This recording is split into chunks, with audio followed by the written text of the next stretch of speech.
নমস্কার স্যার, আমি বাংলাহান থেকে শোভন বলছিলাম।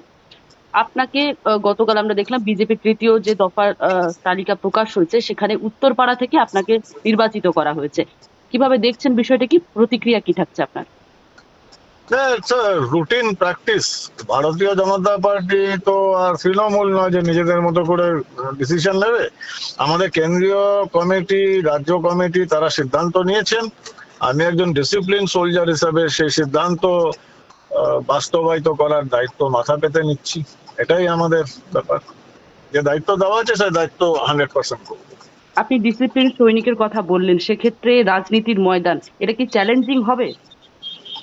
নট এট অল, কোনো মতেই না। কারণ আমি যদি অন্য রাজনৈতিক দলে থাকতাম, সেখানে এসব চ্যালেঞ্জের ব্যাপার আসতো। এখানে তো সেই জায়গাটা আসছে না।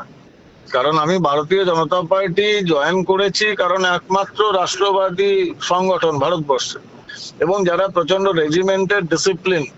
আমি ইনডিসিপ্লিন এই সমস্ত গুন্ডা বদমাসদের দলে তো জয়েন করিনি। সো আমার জন্য এটা কোনো চ্যালেঞ্জের জায়গায় নেই, এবং আমি খুবই এখানে স্বচ্ছন্দে কাজ করতে পারবো এই বিশ্বাস আমার আছে। একদিকে রয়েছে মীনাক্ষী মুখোপাধ্যায়, অন্যদিকে রয়েছে শীর্ষেন্দু বন্দ্যোপাধ্যায়, যিনি কিনা কল্যাণ বন্দ্যোপাধ্যায়ের ছেলে। এখানে কতটা চ্যালেঞ্জ হবে? না দেখুন, আমার লড়াই, আমি প্রথম দিন থেকে বলেছি, আবারও বলছি, আমার লড়াই কোনো ব্যক্তির বিরুদ্ধে নয়। আমি কোনো ব্যক্তির উদ্দেশ্যে একটি মন্তব্যও করব না। আমার লড়াই সেই প্রতিপক্ষ দলগুলির, তাদের নীতি আদর্শ এবং যা তারা কাজ করেছেন তার বিরুদ্ধে।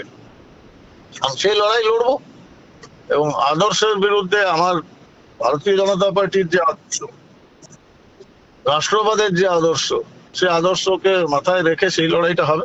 ব্যক্তির সঙ্গে কোনো লড়াই নেই। উত্তরপাড়া থেকে প্রচার কবে থেকে শুরু হচ্ছে? আজ থেকেই। জয়ের বিষয়ে কতটা আশাবাদী আপনি? 100%। অসংখ্য ধন্যবাদ আপনাকে। আরো ভালো ভালো খবর দেখতে সাবস্ক্রাইব করুন বাংলা হান্টের ইউটিউব চ্যানেল। বাংলা হান্টের আরো খবর দেখতে নজর রাখুন। বাংলা খবর মানেই বাংলা হান্ট।